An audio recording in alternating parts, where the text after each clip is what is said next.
अफनान की 2 वीडियोस निकलकर आने के बाद अब यकीन जानिए अफनान बुरी तरीके से फंस चुका है क्योंकि उसका अब पॉलीग्राफिक टेस्ट कराया जा रहा है। पॉलीग्राफिक टेस्ट ये एक ऐसा टेस्ट होता है जिसमें आपकी हार्ट बीट, आपके ब्लड प्रेशर, आपकी दीगर मेडिकली टर्म में जो तस्वुर की जाती है चीजें, उसकी बुनियाद पर आपसे सवाल किया जाता है और अगर आप जवाब गलत देते हैं तो फिर वह आपकी हार्ट बीट और ब्लड प्रेशर से इस बात का अंदाजा लगा लेती है कि जनाब आपने इस बात का जवाब गलत दिया है, झूठ पर मबनी जवाब दिया है। क्योंकि जो इससे पहले बोन टेस्ट और एक और टेस्ट जिसको फोटोग्राफी टेस्ट कहा जाता है, वो जो टेस्ट किए गए इसने अफनान की पोजीशन को मजीद मुश्किल में डाल दिया। 2 वीडियोस पुलिस ने बरामद की हैं। एक तो जनाब मैं आपको बताता हूं इंटरनेशनल फास्ट फूड चेन की वीडियो है और एक अफनान के घर की वीडियो है। इस वीडियो की बुनियाद पर यह बात कही जा रही है कि जो उसके दोस्त ने यानी इब्राहिम ने जो बयान दिया ना कि जो लड़ाई हुई थी, लड़ाई में इसका चश्मा टूटा, उसके हाथ पे चोट लगी, ये लड़ाई वाकई में हुई थी। अब बदकिस्मती है या जानबूझ के मामला है कि अफनान की गाड़ी को हादसा उसी गाड़ी को हुआ जिससे उसका झगड़ा हुआ था। लेकिन अब मैं आपको बता दूं, बिस्मिल्लाहिर्रहमानिर्रहीम, अस्सलाम वालेकुम, आप सभी को खुश आमदीद। मैं हूं सलमान मिर्जा और आप देख रहे हैं मेरा यूट्यूब चैनल और Facebook page sum up with Salman Mirza. बहुत शुक्रिया जनाब, ये वीडियो देखने के लिए आप सभी ने वक्त निकाला है। वीडियो के आगाज में तहे दिल से आप सभी का मैं शुक्रिया अदा करता हूं, लेकिन इस दुआ के साथ कि आप जहां हो खैर वाफियत से हों, सेहतमंद हों, तंदुरुस्त हों। जनाब अफनान हादसा केस अब आहिस्ते आहिस्ते आगे बढ़ना शुरू हो गया है और कुछ टेस्ट ऐसे हैं जो कि अफनान के किए गए हैं जिसके रिपोर्ट्स मैं आज आपके सामने शेयर करूंगा और उस रिपोर्ट्स की बुनियाद पर अफनान के हवाले से अफनान का जो केस है ना वो काफी ज्यादा बिगड़ता हुआ नजर आ रहा है। लेकिन अब पॉलीग्राफिक टेस्ट एक ऐसा टेस्ट जो कि एक मशीन के थ्रू किया जाता है और उस मशीन से जो आपसे सवालात किए जाते हैं उस मशीन को देखते हुए अंदाजा लगाया जाता है कि जनाब आप सच बोल रहे हैं या झूठ बोल रहे हैं। यह टेस्ट करने की तैयारी मुकम्मल कर ली गई है। यह टेस्ट कब किया जाएगा ये भी मैं आपको बताऊंगा और साथ साथ 2 वीडियोस मिली हैं पुलिस को। इन 2 वीडियोस की बुनियाद पर अब फोटोग्राफिक टेस्ट जो होता है ना वो भी किया जाएगा ताकि पता चल सके जो अफनान की स्टोरी है, जो वीडियो निकलकर सामने आई है, वो किस हद तक मैच कर रही है। लेकिन जनाब एक चीज मैं आपको इससे पहले डिस्कस कर दूं क्योंकि बहुत सारी चीजें ऐसी हैं जो कि इस केस के अंदर अपनी तरफ से बनाई जा रही हैं और बहुत सारी चीजें ऐसी हैं जो हकीकत पर मबनी है। कुछ लोग ये बात कर रहे हैं कि जनाब अफनान इस केस में इस हद तक मुल्जिम है, इस हद तक कसूरवार है कि जनाब वो अंडर एज होकर गाड़ी चला रहा था, उसको गाड़ी नहीं चलानी चाहिए थी। उसके वालिद इस हद तक कसूरवार हैं, इस हद तक मुल्जिम है कि उन्होंने एक अपने अंडर एज बेटे को जो कि 18 साल से कम उम्र है, उन्होंने डेलिबरेटली जानबूझ के अपनी मर्जी से उसको गाड़ी सिखाई और उसको गाड़ी की चाबी दी। मतलब आप उसके बराबर तक में नहीं बैठे हुए, क्योंकि अगर दुनिया के अंदर ऐसा होता है कि आप अगर अंडर एज हैं तो आप गाड़ी तो बिल्कुल नहीं चला सकते, लेकिन अगर आपकी एज हो गई और आपके पास लाइसेंस नहीं है तो चले आप लर्निंग लाइसेंस में चला सकते हैं, लेकिन उसके बावजूद आपके बराबर में एक पक्का लाइसेंस वाला बंदा होना चाहिए। अकेले आपको गाड़ी कोई नहीं देता है गाड़ी चलाने के लिए। इनफैक्ट अगर आपके पास लाइसेंस भी हो और आपके पास विजिट वीजा हो तब भी आपको गाड़ी चलाने की इजाजत किसी सूरत नहीं दी जाती है। लेकिन लोग ये बात कर रहे हैं कि अफनान बेकसूर है, उससे एक हादसा हो गया और हादसा किसी के साथ भी हो सकता है। अल्लाह सबको अपनी हिफ्ज़ व अमान में रखे। लेकिन जनाब अगर वो बेकसूर है तो ये ऊट पटांग हरकतें क्यों कर रहा है? आज मेरी बात हुई और मैं आपको प्रिसाइजली बताता हूं जो अफनान की हरकतों के हवाले से मुझे बताया गया। अफनान जहां इस वक्त है वहां पर ऊट पटांग किस्म की हरकतें कर रहा है, वो बौखलाई वाली हरकतें कर रहा है और इस तरह की हरकतें कर रहा है जिससे पुलिस को उस पर शक मजीद बढ़ता चला जा रहा है।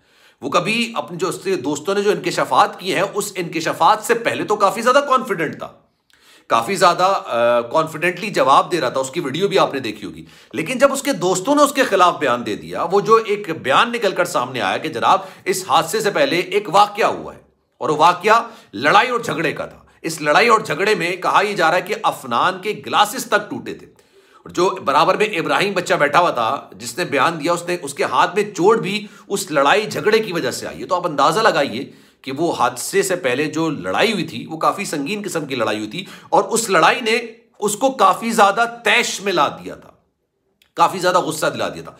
बच्चे बड़ी जल्दी गुस्सा हो जाते हैं जनाब, समझ बहुत कम होती है, सोचने की सलाहियत बहुत कम होती है, परखने की चीजें बहुत कम होती हैं और उसके बाद उससे यह हादसा हो गया। अब यह हादसा उसने डेलिबरेटली किया है, जानबूझ के किया है या उससे अनजाने में हो गया, लेकिन उसकी बदकिस्मती कह लीजिए, उसके वालिद साहब की बदकिस्मती कह लीजिए, उसी गाड़ी को उसने हिट किया जिस गाड़ी के साथ उसका थोड़ी देर पहले झगड़ा हुआ था, फिर उसके खिलाफ एक केस बन गया। अब मैं आपको बताता हूं उसके कुछ ऐसे टेस्ट किए गए हैं जिस टेस्ट की बुनियाद पर यह पता लगाने की कोशिश की जा रही है कि जनाब उसकी उम्र बेसिकली है क्या।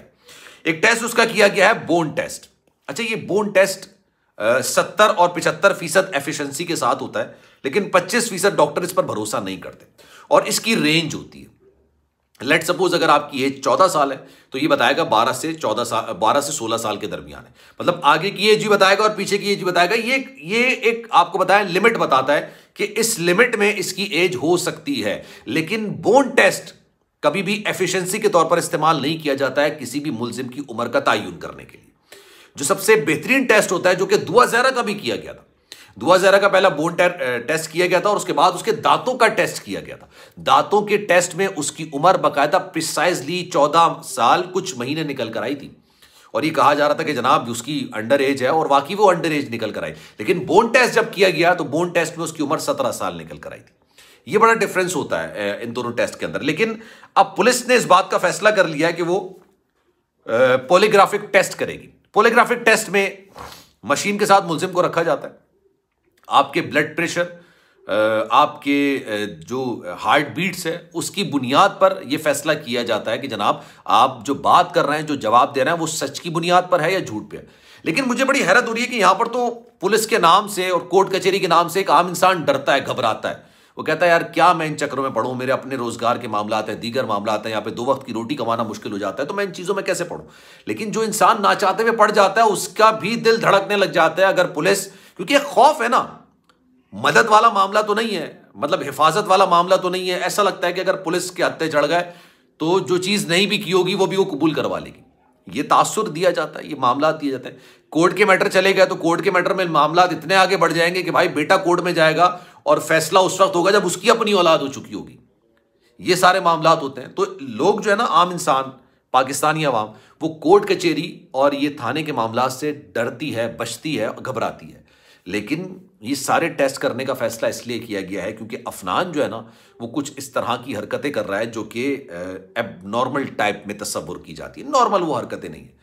परेशान हो रहा है, घबरा रहा है, पसीने उसके छूट रहे हैं। एक दफ़ा तो कहा जा रहा था कि उसकी तबीयत काफ़ी ज़्यादा ख़राब हो गई है, इसी वजह से ये कहा जा रहा है कि शायद वो कुछ छुपाने की कोशिश कर रहा है। तो लेट्स सी जनाब, जब ये टेस्ट होता है तो मैं आपके सामने सारी चीज़ें रखूंगा कि क्या क्या चीज़ें हुई। लेकिन 2 वीडियोज़ पुलिस के पास आ चुकी हैं।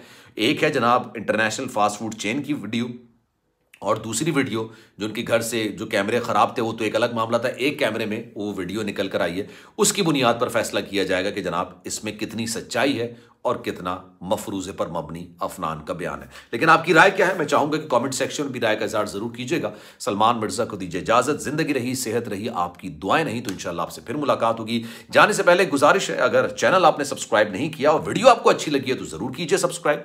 नहीं अच्छी लगी है तो आपकी मर्जी है। अगर अच्छी लगी है तो लोगों में सर्कुलेट ज़रूर कीजिएगा। जो भी आपका फ्रेंड सर्कल हो, जो भी आपके व्हाट्सएप सर्कल हो या फेसबुक सर्कल हो, सोशल मीडिया सर्कल हो, उसमें सर्कुलेट ज़रूर कीजिएगा। सलमान मिर्ज़ा को दीजिए इजाज़त। ज़िंदगी रही, सेहत रही, आपकी दुआ नहीं तो आपसे फिर मुलाकात होगी। ख्याल रखिएगा अपना। अल्लाह हाफिज़।